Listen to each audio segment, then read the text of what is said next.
Hello प्यारे बच्चों। तो लास्ट लेक्चर तक हमने आपकी एक्सरसाइज 6.1 को कंप्लीट कर दिया था। बात कर रहे थे हम सिमिलैरिटी के बारे में। तो आज के इस लेक्चर के इस सेशन में हम बात करेंगे सिमिलैरिटी ऑफ ट्रायंगल के बारे में, और यहां से हम जितना भी डिस्कशन करेंगे सबका सब ट्रायंगल के ऊपर करेंगे। तो without wasting any time let's learn something.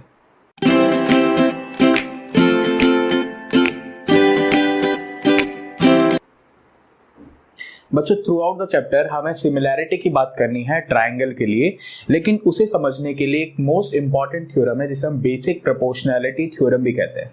तो सबसे पहले हम देखेंगे कि वो बेसिक प्रोपोर्शनैलिटी थ्योरम क्या कहती है, और उस थ्योरम को समझने के लिए हमें ट्रायंगल के बारे में कुछ बेसिक चीजें पता होनी चाहिए। तो ट्रायंगल को हम बहुत पहले से पढ़ते आ रहे हैं, तो उसकी कुछ बेसिक चीजें हैं, कुछ बेसिक प्रॉपर्टीज हैं, वो मैं आपके साथ डिस्कस करता हूं ताकि आपका एक क्विक रिविजन भी हो और आपको आगे कोई प्रॉब्लम भी ना है। चलिए, तो सबसे बेसिक चीज जो है, ट्रायंगल आपको पता है तीन साइड्स होती है, एक क्लोज एंटिटी होती है, तीन एंगल होते हैं, इसीलिए इसे ट्रायंगल नाम दिया जाता है। अगर किसी ट्रायंगल का एरिया निकालना हो तो सबसे इजी फॉर्मूला आपने सीख रखा है, ट्रायंगल का area of A triangle is half into base into height. अब इसमें एक डिटेलिंग है। मान लीजिए कि मेरा जो ट्रायंगल है ABC है, तो यहाँ पे बेस किसे कहेंगे, हाइट किसे कहेंगे। देखिए, जनरली हम जो देखते हैं, हम बोलते हैं कि BC हमारा बेस हो जाएगा और ये हमारी हाइट हो जाएगी। ये क्या, इसको डिफाइन करना जरूरी है।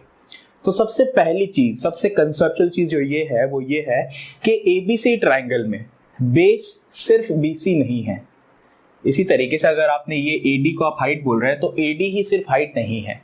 आपको बेसिक डेफिनेशन में जाना पड़ेगा। वो ये कहती है कि कोई भी साइड बेस हो सकता है। जिसे आप यहाँ पे बेस बोल रहे हैं, ट्रायंगल का बेस कोई भी साइड हो सकता है, यानी कि AC भी आपका बेस हो सकता है, AB भी आपका बेस हो सकता है, इस फॉर्मूला को यूज करने के लिए। बस अगर आप मान लीजिए कि बेस अगर आप AC को ले रहे हैं, तो आपको हाइट क्या लेनी है, AC के सामने वाले वर्टेक्स से AC के ऊपर जो परपेंडिकुलर आएगा, AC के ऊपर जो परपेंडिकुलर आएगा, फिर आपको उसी परपेंडिकुलर को आपको हाइट बोलना है। यानी कि इस ABC ट्रायंगल का एरिया में हाफ इनटू बेस अगर मैं BC लेता हूं, तो मुझे हाइट लेनी पड़ेगी AD। जो बेस लिया है उसके सामने वाले वर्टेक्स से परपेंडिकुलर डालूंगा, उसे ही बोलूंगा हाइट। और ये इक्वल ही आएगा अगर आप बेस ले ले AC को, बेस ले ले आपने AC को, और AC के सामने वाला वर्टेक्स यानी कि B से परपेंडिकुलर डाला BE, तो ये हमारा हाइट हो जाएगा। और बिल्कुल इसी तरीके से अगर आप चाहते हैं कि AB को बेस बनाया जाए, तो आप C से, AB के सामने वाले वर्टेक्स से जो परपेंडिकुलर डालेंगे उसी को बोलेंगे आप हाइट। तो आपने बेस बना दिया AB को, और हाइट अब आप बोलेंगे CF। तो ये तीनों ही जो वैल्यूज आएगी एकदम इक्वल आएगी।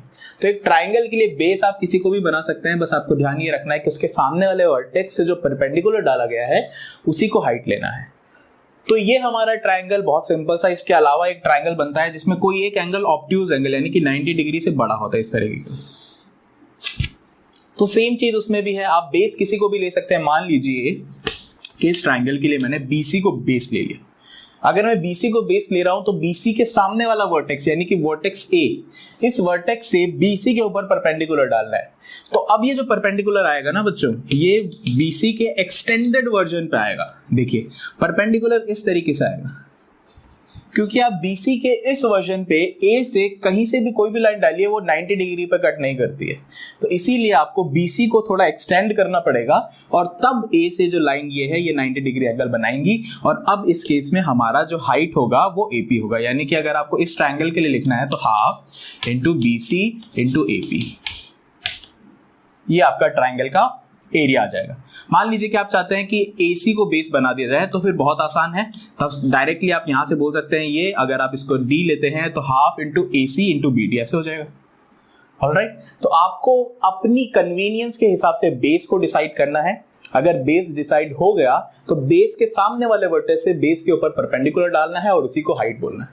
तो एक छोटा सा कंसेप्ट इसी तरीके से राइट एंगल ट्रायंगल पे भी आप लगा सकते हैं। राइट एंगल ट्रायंगल में एक स्पेशल केस है जहां पे एक एंगल 90 डिग्री होता ही है।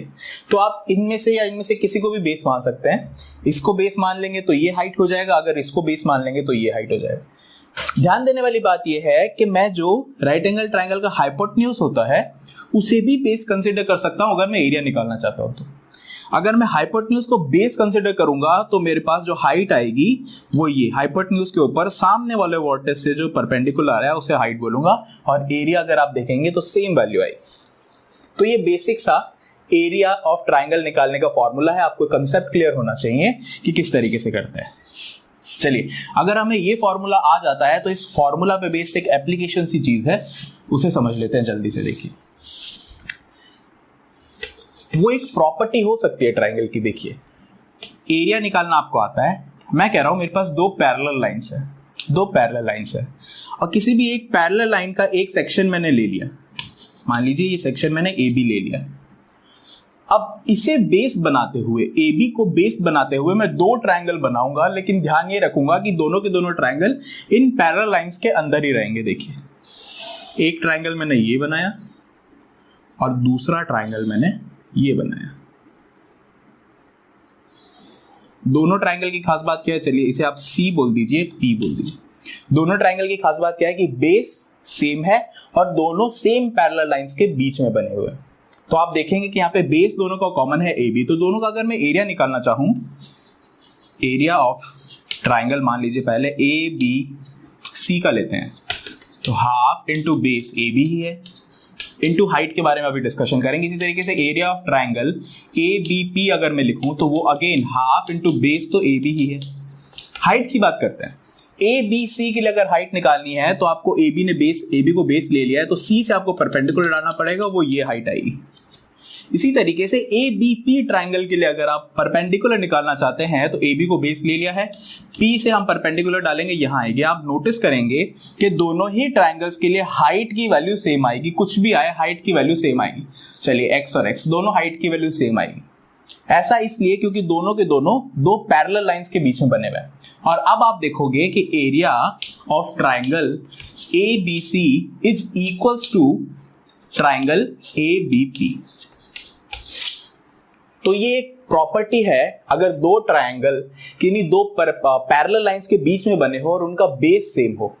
फिगर किसी भी तरीके से होता है, मैंने नीचे वाली लाइन पे लिया, आप चाहे तो ऊपर वाली पैरेलल लाइन के ऊपर ले सकते हैं बेस को। देखिए, कुछ इस तरीके से भी हो सकता है कि ये दो पैरेलल लाइंस हैं, इसका एक सेक्शन मैंने माना कि इसको मैं बेस बनाऊंगा ए बी को, और कहीं पे भी ट्राइंगल बना दीजिए। एक ये ट्राइंगल है, दूसरा ट्राइंगल ये है, A B C A B P. आप देखेंगे कि दोनों ही ट्राइंगल, फर्स्ट ट्राइंगल ये वाला और सेकंड ट्राइंगल ये वाला, दोनों ही ट्राइंगल का एरिया इक्वल आएगा, क्योंकि बेस को तो हमने कॉमन कर दिया और क्योंकि ये पैरेलल लाइंस के बीच में बने हुए हैं तो इनका एरिया हाइट इक्वल आएगी, इसका मतलब एरिया भी इक्वल आ जाएगा। तो ये सेकंड प्रॉपर्टी हो सकती है ट्राइंगल के लिए। इसी तरीके से एक थर्ड प्रॉपर्टी होती है।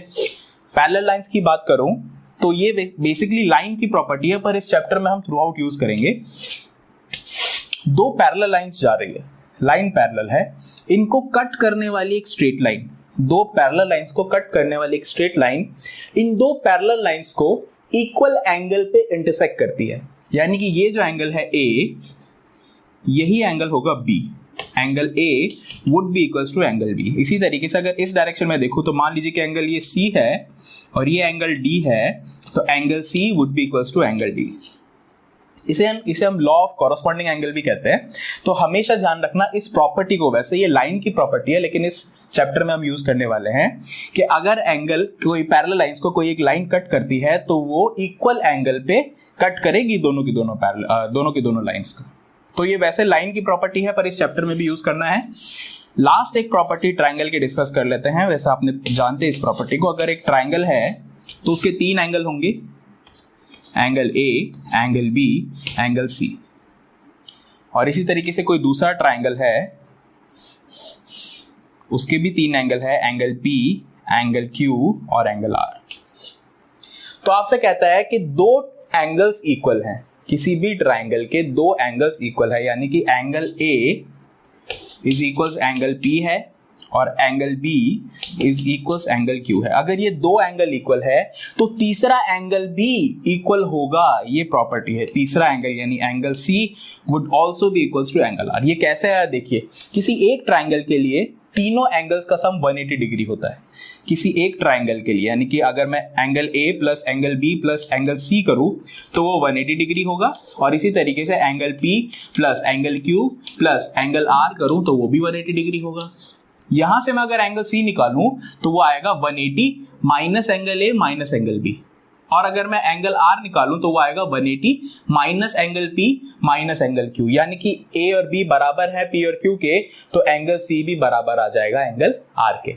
तो ये प्रॉपर्टी है ट्राइंगल के लिए। कुछ प्रॉपर्टी है जो मैंने आपको अभी बता दी। आप करेगा ये कि नोट्स में एक पेज अलग से छोड़ दीजिएगा। अभी 4 प्रॉपर्टी बताई, इसी तरीके से कुछ प्रॉपर्टी मैं आपको एडवांस में बताता रहूंगा ताकि आप उन्हें एक पेज पे नोट कर लें और फाइनली आपको याद रहे। तो आज हमने बात करी बेसिक प्रॉपर्टी ऑफ ट्राइंगल के बारे में, और भी हम इसके बारे में डिस्कशन करेंगे अगले सेशन में। Until then the class 24 learn and score.